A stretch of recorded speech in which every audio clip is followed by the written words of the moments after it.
The disastrous fall of France brought its inevitable complications. To rescue the hordes of troops and civilians escaping from the continental beaches, a whole navy of little ships cooperated in a superhuman task. Southampton, with other British ports, received a motley throng of ships of all types and sizes and berthed them at her hospitable quays, a temporary refuge from the rapacious maw of total war. And so the vagabond army came and went, ceaselessly, for 2 weeks or more.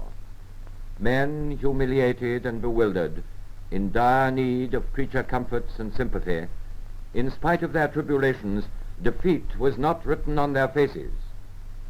In the wake of the fallen BEF came a small, pathetic body of refugees from the Channel Islands. Their sea-girt homes had become the early prey of the Nazi hordes. The welfare services of Southampton operated splendidly. There was a warm welcome for these unhappy people whose immediate needs were speedily catered for. Now the beast of war had given his command, and the skies over England rang to the echo with the thundering hoofbeats of the apocalyptic horsemen. With unparalleled fury, the Luftwaffe attacked. Death and devastation were everywhere. At Southampton, the dock employees worked with a frenzied energy to avert total disaster threatened by the destruction of their ARP control. Direct hits on a flour mill and a cold storage depot proved catastrophic. The ensuing fire burned for weeks, consuming a month's rations of meat and fats for the whole of southern England.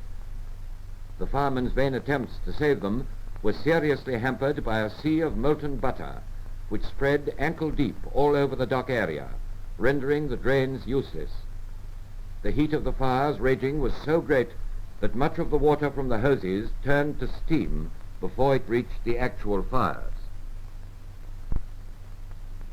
When at last they did subside, the ruined shells of warehouses, offices, and rolling stock remained everywhere.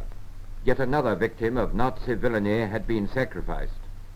But the docks could take it, like the rest of the Blitz towns of Britain, and so Southampton smouldered on.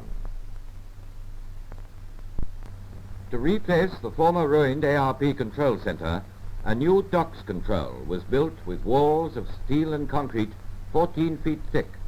Never again would this important nerve center become the helpless target for German bombs.